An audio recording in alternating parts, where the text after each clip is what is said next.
हाँ देखिए स्टूडेंट्स, हम देख रहे थे अदीस अबाबा। तो ये प्लांट सिटी की एग्जांपल दिखा रहा है। इसमें अदीस अबाबा है। इसका अदीस अबाबा का मतलब होता है, अदीस का मतलब न्यू होता है, अबाबा मीन्स फ्लोर होता है। तो ये इथोपिया, अफ्रीका के अंदर कंट्री इथोपिया, तो उसकी कैपिटल का नाम है। ठीक है। और ये 1878 में स्टेबलाइज हुआ था। अब हम बात करें, ये पूरा पूरा जो सिटी है ये हिल वैली टोपोग्राफी के अंदर, मतलब क्या है, पूरा उसका रिलीफ है वो हिली एरिया है ऐसे है। तो उसके अंदर इसका अच्छे से पूरा रोड का अच्छा पैटर्न बना करके और बढ़िया सा उसको बनाया गया है। उसमें डिफरेंट टाइप के टर्मिनल स्टेशन हैं। इसके अलावा हम बात करें यहाँ के जो ये जिबूती अदीस अबाबा रेलवे रूट है, उसका टर्मिनल स्टेशन भी क्या है, अदीस अबाबा। और इसके अलावा यहाँ का फेमस एयरपोर्ट है, उसका नाम बोले एयरपोर्ट है, जो इसी पार्ट के अंदर है। तो मेन ये है कि आप इसमें जो बुक में देखो इसका डायग्राम दिखा रखा है, तो अच्छे वेल प्लान्ड सिटी बना रखा है अदीस अबाबा। देखने से न्यू फ्लोर जैसा लगता है पूरा, उनके इस प्रकार से सड़कें बनाई गई हैं अच्छे से। एक दूसरा कैनबरा, जो ऑस्ट्रेलिया कैपिटल है। अब कैन इसकी जो ऑस्ट्रेलिया कैप बताएं, 1912 के अंदर अमेरिकन एक लैंडस्केप आर्किटेक्ट था जिसका नाम था वाल्टर बर्ले ग्रिफिन। तो इसने क्या किया, इस सिटी को अच्छे से लेआउट कराया। ठीक है।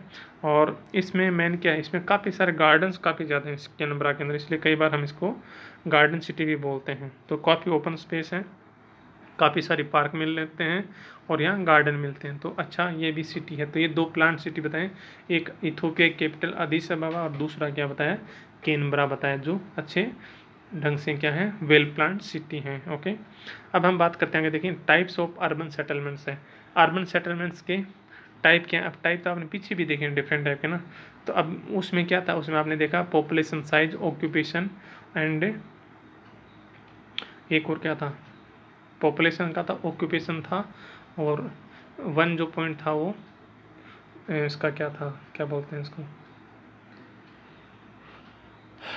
देखिए क्या कंफ्यूजिंग हो रहे हैं।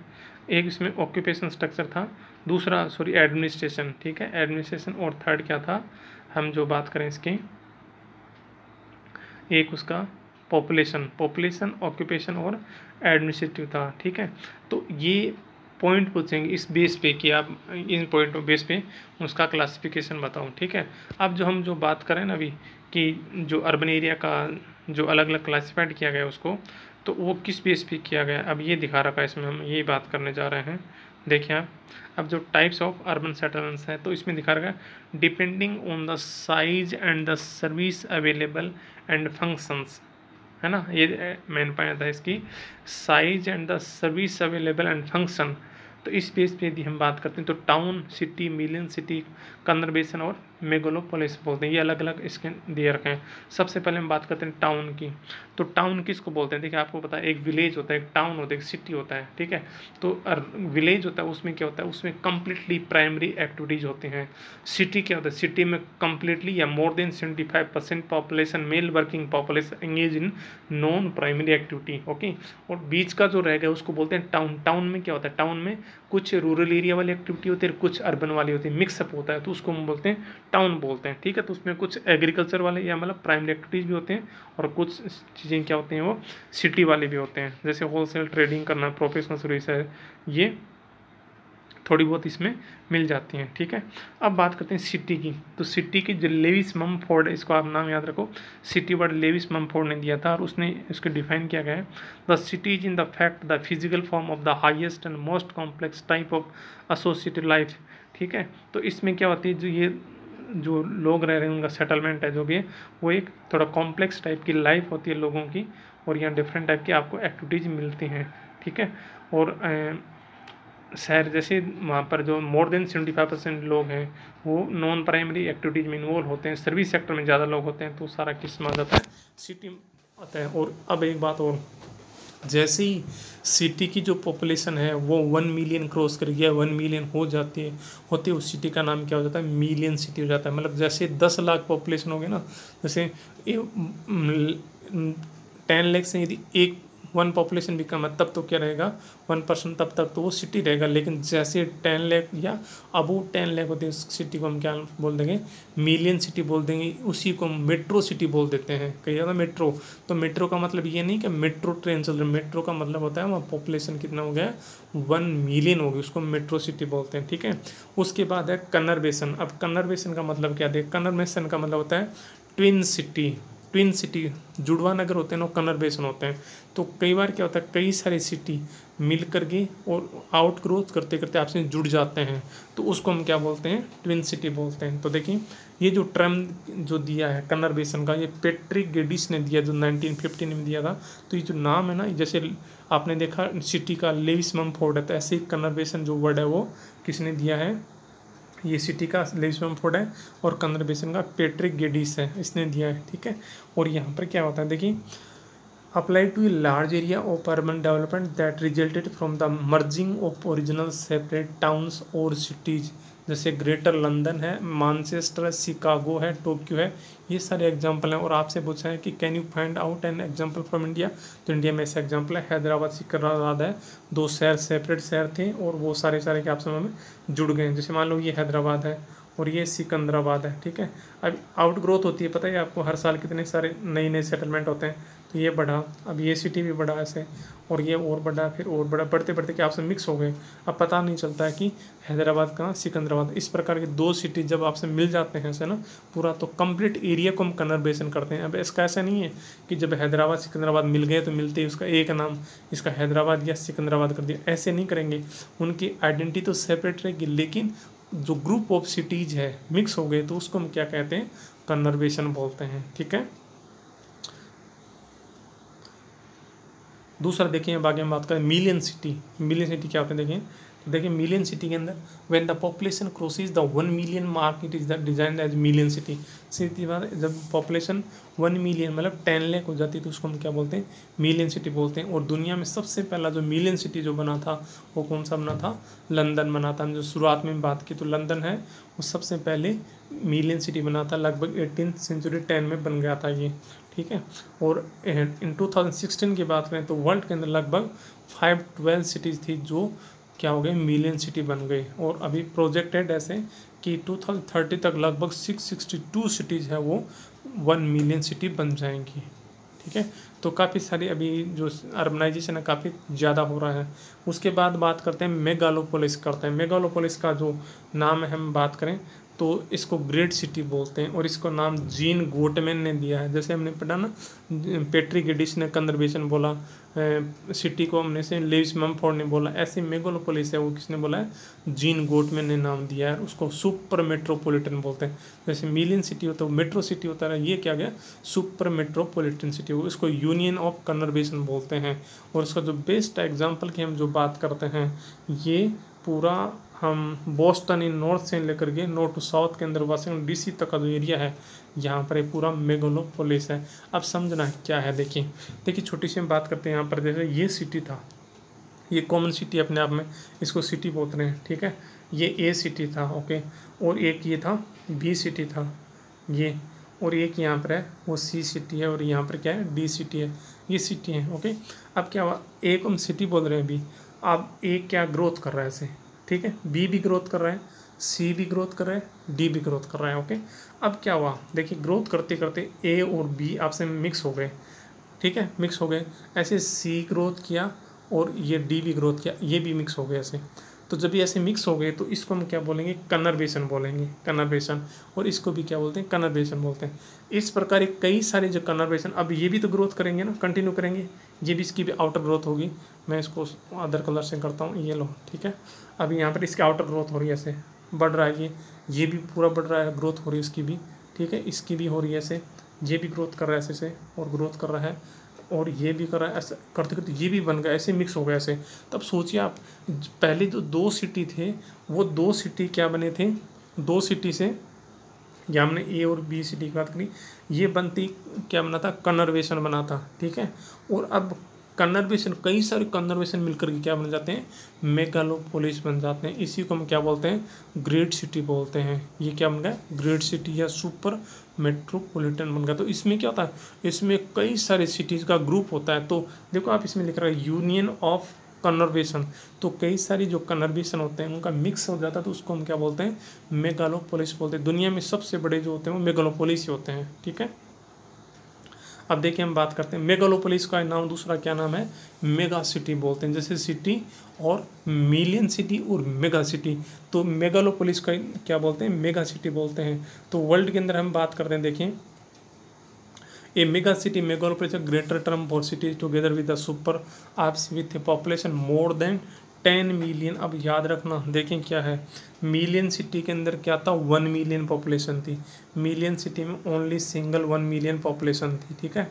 और यहाँ पर क्या है, मेगा सिटी जब आता है, मेगा सिटी आती है, पॉपुलेशन कितनी हो जाती है, 10 मिलियन पॉपुलेशन हो जाती है। ये वर्ल्ड की रेफरेंस में है, वर्ल्ड की रेफरेंस में जिसकी पॉपुलेशन 10 मिलियन पॉपुलेशन होती है उसको हम क्या बोलते हैं, मेगा सिटी बोलते हैं। और यदि हम इसी को इंडिया में अप्लाई करोगे आप ना, तो वहाँ देखना वहाँ 5 मिलियन होती है क्या इंडिया में, उसको हम मेगा सिटी बोलते हैं। वर्ल्ड में 10 मिलियन होती है, उसको हम क्या बोलते हैं, मेगा सिटी बोलते हैं। तो जैसे ही हम इंडिया वाली बुक में देखोगे ना, तो वहाँ कन्फ्यूज होगा कि यहाँ पर ये क्या हो रहा है, उसमें भी तो ह्यूमन सेटलमेंट है, ओके। तो समझना है वर्ल्ड रेफरेंस में जो मेगा सिटी होती है उसकी पॉपुलेशन 10 मिलियन होती है, और इंडिया के रेफरेंस में होती है उसकी 5 मिलियन पॉपुलेशन, हम क्या बोलते हैं, मेगा सिटी बोलते हैं, ओके। अब देखिए जो दुनिया के अंदर सबसे पहला जो मेगा सिटी बना था वो कौन सा है, न्यूयॉर्क, न्यूयॉर्क है ये मेगा सिटी बना। अब आपने लंदन पढ़ा था पीछे, लंदन क्या था, तो फिर यदि ये मेगा सिटी है तो वो मिलियन सिटी था। हम बात करते हैं लंदन क्या था, वो मिलियन सिटी बना था, ये मिलियन सिटी बना था। और यहाँ हम न्यूयॉर्क की बात करते हैं, ये क्या मेगा सिटी है। तो अब आप समझ गए न्यूयॉर्क के अंदर कई सारे सिटीज़ हैं वो मिक्स हैं, तो ये ध्यान रखना है। Million city, first million city London और first mega city New York, okay. The number of mega cities in now 31. The number of mega cities has increased in the developing countries during the last 50 years with the developed country. अब समझ गए ना आप, हमने पीछे देखा था कि 1801 से लेकर के 19th सेंचुरी तक जो सबसे ज़्यादा जो ग्रोथ हुई थी, मतलब किसकी सिटीज़ की ग्रोथ हुई थी, तो अर्बनाइजेशन हुआ था वो किसकी, डेवलप्ड कंट्री होती।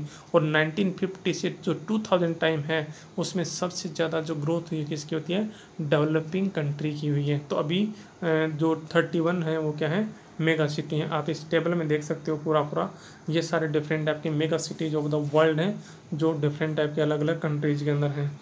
आप इसमें देख सकते हो। अपने इंडिया वाली में बात करते हैं, दिल्ली दिखा रखा है, इसमें मुंबई दिखा रखा है, ठीक है। और इसमें आपको कोलकाता भी मिले, कोलकाता भी दिखा रखा है इसके अंदर। तो ऐसे आप इसमें डिफरेंट टाइप के मेगा सिटीज हैं वो देख सकते हो, ठीक है। इंडिया के इसमें कई सारे, देखो बेंगलोर भी दिखा रखा है इसमें। यदि हम आइडेंटिफाई करते हैं ना, तो देखिए आप इसमें बेंगलुरु दिखा रखा है, ये बेंगलुरु है। इसमें चेन्नई दिखा रखा है जिसको पहले मद्रास बोलते थे, ठीक है। इसके अलावा और हम ऊपर देखते हैं 2 हो गया ना, ओके। उसके बाद हम ऊपर चलते हैं तो कोलकाता इसमें दिखा रखा है,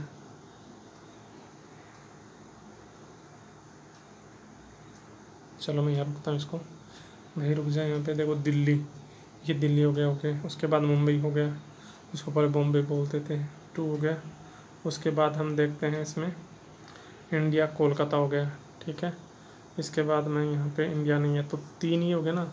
इसके अलावा हमने पीछे नीचे देखा है चेन्नई इसमें दिखा रखा है, इसमें बेंगलुरु दिखा रखा है, ठीक है। तो 1 2 3 हो गए इंडिया में, और कोई इंडिया वाला नहीं इसमें, यस आप देख रहे हो। तो 3 ही हो गए जो ऐसे ही पता है हमारे बड़ी सिटी हैं। और इसके अलावा जो रिमेनिंग 3 नीचे, इसमें 2 नीचे दिखा रखे हैं, एक बेंगलुरु दिखा रखा है, एक चेन्नई दिखा रखा है, ठीक है। तो टोटल कितने होंगे, 5 हो गए। तो मतलब 4 तो मेट्रो है ही, इसके अलावा बेंगलुरु और इसमें ऐड हो गया। बात सिंपल सी है, दिल्ली मुंबई चेन्नई कोलकाता और ये क्या हो गया, बेंगलुरु हो गया। तो ये जो सिटी हैं वो इनको हम क्या बोलते हैं, मेगा सिटी बोलते हैं वर्ल्ड के रेफरेंस में, ठीक है। चलो ठीक है, आगे देखते हैं।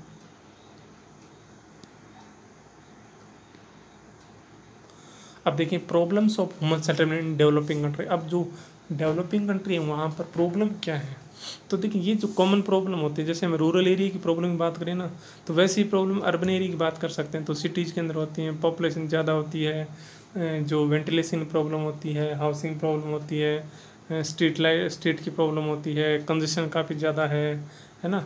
इसके अलावा पोर्टेबल वाटर नहीं मिलता है, अनएम्प्लॉयमेंट होता है, अनप्लान्ड सेटलमेंट है, ड्रेनेज की प्रॉब्लम है, गार्बेज की है, वेस्टेज की, पोल्यूशन की प्रॉब्लम है, क्राइम है, कई सारी प्रॉब्लम हम लिख सकते हैं एक साथ में। फिर हम देखते हैं इसमें, लेकिन ध्यान रखना किसका है, ये problems of human settlements in developing countries की बता रखा है, ठीक है।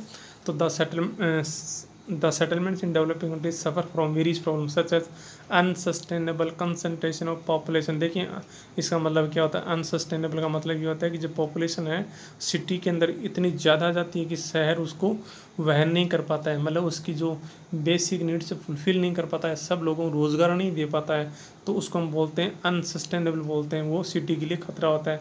और उसके बाद में क्या डिफरेंट टाइप की झुग्गी बस्ती स्लम सेटलमेंट बन जाते हैं शहर के अंदर। इसके अलावा कंजेशन हाउसिंग, घर बहुत पास पास एकदम से, क्योंकि पॉपुलेशन ज़्यादा होगी, ज़मीन कम होगी, तो क्या घर पास पास बनेंगे और वर्टिकल एक्सपेंशन होगा, ऊपर की ओर घर बनाते जाएंगे ऐसे। इसके अलावा स्ट्रीट्स है, कंजेशन, गलियाँ संगड़ी संगड़ी मिलती हैं एकदम से। Lack of drinking water facility, पीने का शुद्ध पानी नहीं मिलता, बड़ी दिक्कत है। आप जहाँ रह रहे हो बहुत अच्छा एरिया है, अदरवाइज आप शहरों में देखते हो तो लोग कितनी लंबी लंबी, जैसे डेजर्ट में लोग दूर दूर से पानी लेकर आते हैं या लंबी क्यू में खड़े होते हैं, ऐसी सिटी में भी बड़ी दिक्कत होती है, ड्रिंकिंग वाटर नहीं मिलता लोगों को। इसके अलावा लैक इंफ्रास्ट्रक्चर होता है, such as electricity, sewage disposal, health और एजुकेशन फैसिलिटी, बड़ी दिक्कतें होती हैं सारी। तो ऐसे अपने जो इंडिया में जो सिटीज़ हैं उनमें ऐसे नॉर्मल देखने को आपको मिलता है। अब देखिए ये तो शॉर्ट में दिया, अब बड़ी जो प्रॉब्लम्स नीचे दिखा रही हैं डिफरेंट टाइप की हम बात करते हैं इसमें, जैसे कंजेशन है, शॉर्टेज ऑफ हाउसिंग है, वर्टिकल एक्सपेंशन है। बॉम्बे में देखो तो कितना सारा ऊपर तक बढ़ते जा रहे हैं, आकाश की ओर जा रहे हैं, क्योंकि लैंड की कमी है। ग्रोथ ऑफ स्लम सेटलमेंट, जैसे मुंबई में आपको पता है एशिया की सबसे लार्जेस्ट स्लम सेटलमेंट है धारावी, ठीक है। तो वहाँ पे कितनी कंजेशन है, किस प्रकार से एक रूम के अंदर 8 या 10 लोग उस रूम को शेयर करते हैं, कितने किस प्रकार रह रहे हैं।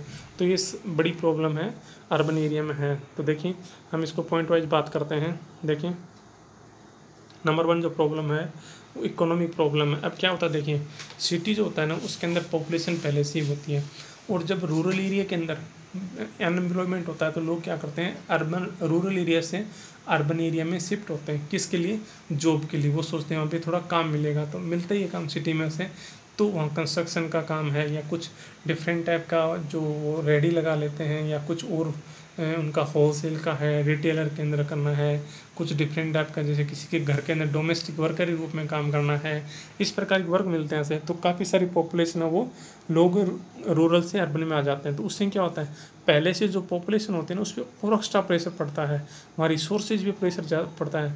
हॉस्पिटल हैं तो मरीज ज़्यादा होंगे, ज़्यादा लोग होंगे तो पानी की ज़्यादा ज़रूरत पड़ेगी वहाँ पर, ठीक है, रहने की ज़्यादा। तो उससे क्या होता है, सिटी और क्राउडेड हो जाता है, तो उससे डिफरेंट टाइप की प्रॉब्लम होती है। तो देखें क्या है, the enormous migrant population generates A pool of unskilled and semi skilled labour force which is already saturated in the urban area. देखिए जो लोग आते हैं ना बाहर से काम करने में, तो वो क्या होते हैं, ज़्यादा अनस्किल्ड और सेमी स्किल्ड होते हैं, क्योंकि स्किल्ड को तो हर जगह काम मिलता है लेकिन अनस्किल्ड को नहीं मिलता। तो वो लोग ज़्यादा, वो पहले से ही जो सिटी के अंदर लोग थे उनको काम मिल रहा था, तो उन पर एक्स्ट्रा प्रेशर पड़ता है और लोग आ जाते हैं, तो उससे अनएम्प्लॉयमेंट बढ़ता है। सोशल कल्चरल प्रॉब्लम होती है डिफरेंट टाइप की, जब लोगों के पास अनसफिशिएंट फाइनेंशियल रिसोर्स होते हैं तो फिर क्या करते हैं वो डिफरेंट टाइप की जो सोशल प्रॉब्लम क्रिएट करते हैं, डिफरेंट टाइप की सोशल लेवल्स हैं उनमें स्टार्ट हो जाती है, वो एंटी सोशल बन जाते हैं डिफरेंट टाइप के, और लोग हैं वो चोरी डकैती इस प्रकार की चीज़ें करना शुरू कर देते हैं। इसके अलावा एजुकेशन और हेल्थ फैसिलिटी है वो उन लोगों तक एक्सेसिबल नहीं होती है, अर्बन एरिया में जो पूर्व लोग होते हैं उनको। आप देख सकते हो किसी भी मेट्रो सिटी में जाकर देखिए जो हॉस्पिटल है उनकी रेट देखिए आप, गवर्नमेंट हॉस्पिटल उसमें इतनी ज़्यादा भीड़ होती है, और जो प्राइवेट हॉस्पिटल उसके अंदर उसकी फ़ीस या जो ट्रीटमेंट है उतना महंगा होता है। तो जो पुअर लोग होते हैं, गरीब होते हैं, उनके लिए वो काफ़ी अनएक्सेसिबल होता है, उनके लिए बड़ी प्रॉब्लम होती है। इसके अलावा जो एम्प्लॉयमेंट की प्रॉब्लम है, एजुकेशन ट्रेंड की बात करते हैं, क्राइम रेट है। इसके अलावा मेल सेलेक्टिव माइग्रेशन, क्योंकि रूरल एरिया से ज़्यादातर जो लोग हैं अनस्किल्ड जो होते हैं मेल आते हैं ऐसे, तो उससे क्या होता है सेक्स रेशियो भी क्या होता है वो डिस्टर्ब हो जाता है। अर्बन एरिया में मेल ज़्यादा होते हैं, रूरल एरिया में महिलाएं ज़्यादा होते हैं। ऐसे इन्वायरमेंट प्रॉब्लम, जब इतने सारे लोग होंगे अर्बन एरिया में आएंगे, ज़्यादा रहेंगे, ज़्यादा रिसोर्सेज यूज करेंगे, तो क्या होगा, डिफरेंट टाइप प्रॉब्लम्स होंगे ना। हर प्रकार की इन्वायरमेंट में सब कुछ आता है, चाहे वाटर है, चाहे सॉइल है, चाहे नॉइज पॉल्यूशन है, सब कुछ पूरा। तो एक तो सबको पानी नहीं मिलेगा, बड़ी दिक्कत होगी। इसके अलावा उनका सीवरेज सिस्टम सही ढंग से नहीं होगा, अनहेल्दी कंडीशन में रहेंगे तो बीमार होंगे तो हॉस्पिटल में जाएंगे, डिफरेंट टाइप की वहाँ भीड़ होगी, गैदरिंग होगी, डिफरेंट टाइप की डिजीज बढ़ जाएंगी।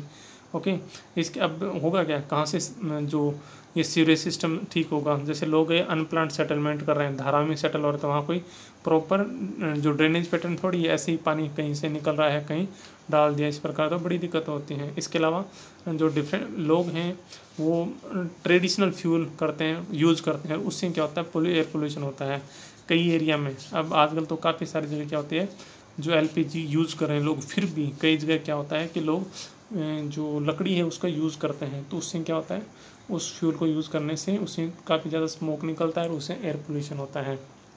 इसके अलावा जो वेस्टेज होता है, जो डोमेस्टिक इंडस्ट्रियल वेस्टेज है, तो उसका प्रॉपर ट्रीटमेंट नहीं होता, उसको ढंग से डंप नहीं करते हैं, जगह जगह से खाली जगह पे डाल देते हैं, तो उससे क्या डिफरेंट टाइप बीमारियां हैं, डिफरेंट टाइप गैसेज रिलीज होते हैं, जिससे एयर पोल्यूशन होता है।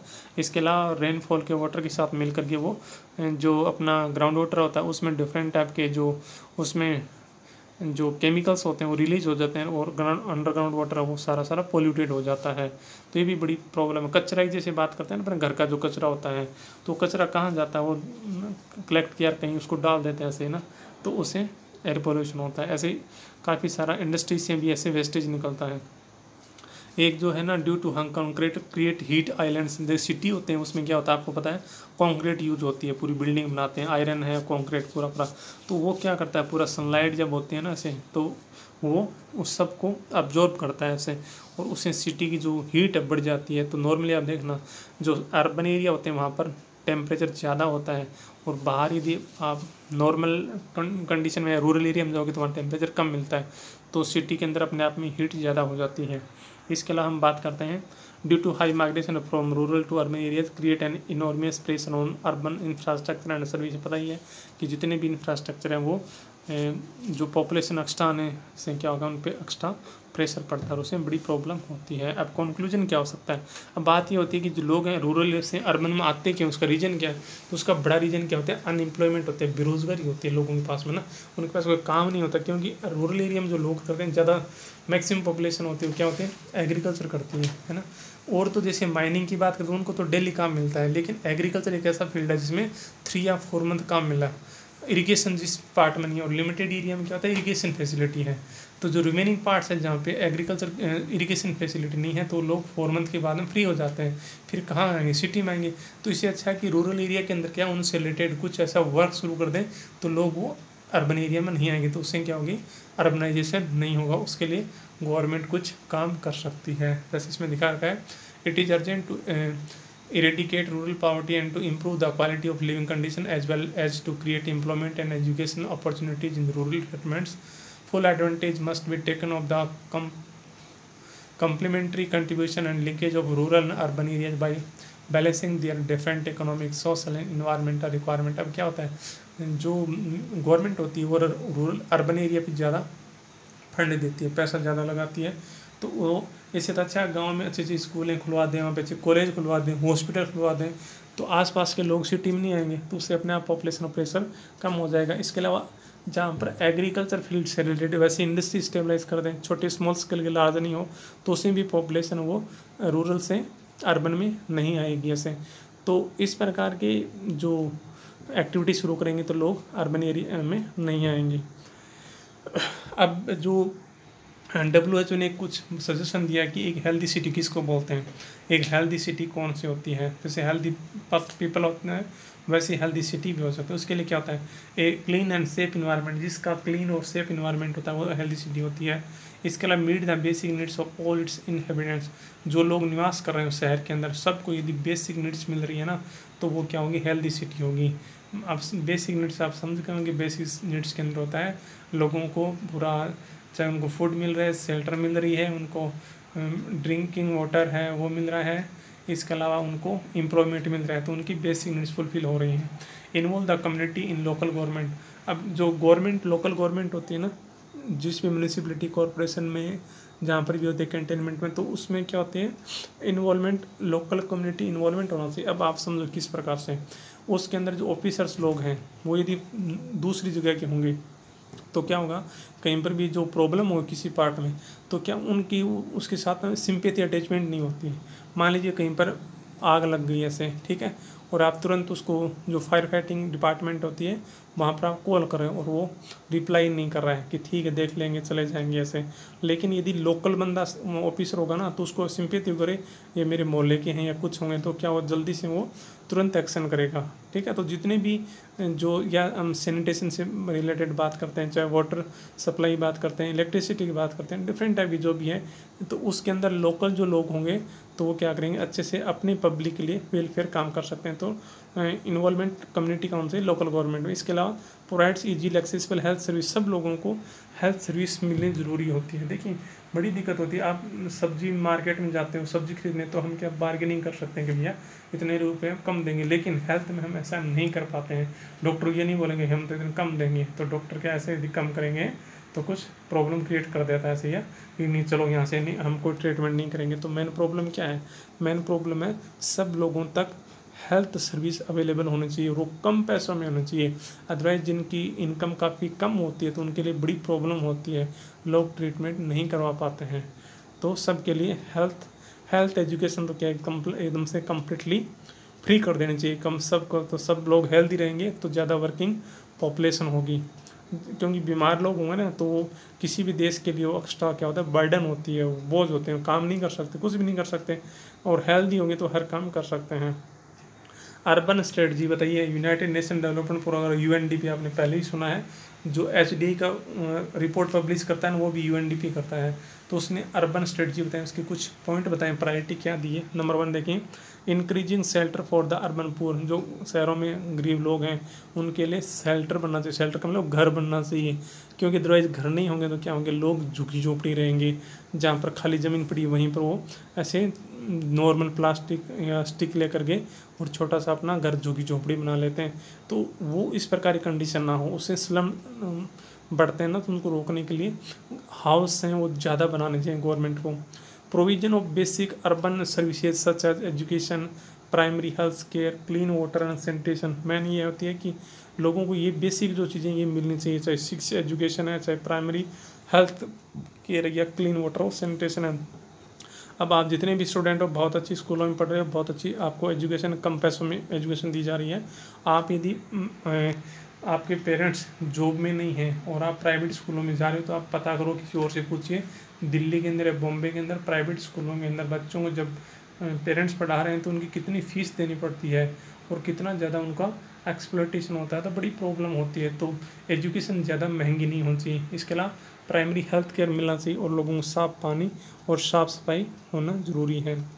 Improving women's access to basic services and government facility. इसके अलावा देखें, जो टोटल पॉपुलेशन का लगभग 50% पार्ट है वो फीमेल का होता है, हम किसी भी सोसाइटी में बात करें तो बात क्या, उनके लिए भी बेसिक जो सर्विसेज हैं या गवर्नमेंट फैसिलिटी हैं वो महिलाओं के लिए भी होनी चाहिए। ऐसा नहीं कि वो एक मेल डोमिनेट सोसाइटी बना करके और उन पर कोई ध्यान नहीं दिया जाता, ऐसा नहीं, उनका गवर्नेंस के अंदर इन्वॉल्वमेंट भी होना चाहिए। तो उससे क्या हो गया, उनके इंटरेस्ट की जो चीज़ें होंगी वो अच्छे से उठा सकते हैं या लोगों को हेल्प कर सकते हैं। Upgrade energy use and alternative transport system. अब देखिए क्या एनर्जी का जो यूज है हम कर रहे हैं उसका अपग्रेड होना चाहिए टाइम के साथ साथ। जैसे एक टाइम था ना जब हम कोल का यूज़ करते थे, मतलब लकड़ी स्टिक यूज़ करते थे, ठीक है, और टाइम के साथ में क्या हुआ, उसके साथ में नया आ गया था एलपीजी शुरू हो गया, तो अपग्रेडेशन है ना। तो ऐसे इसी प्रकार का टाइम के साथ साथ अब अपग्रेड्स होना चाहिए। क्या है, अब हम एलपीजी की जगह हम और क्या कर सकते हैं, सोलर एनर्जी वाला वो शुरू होना चाहिए। अब कि अपने इतने सारे सनलाइट होती है तो छत पे सोलर पैनल लगा दिया और उससे हम क्या बना सकते हैं, अपना जो भी है काम करना वो कर सकते हैं। तो टाइम के साथ साथ अपग्रेडिंग होना चाहिए।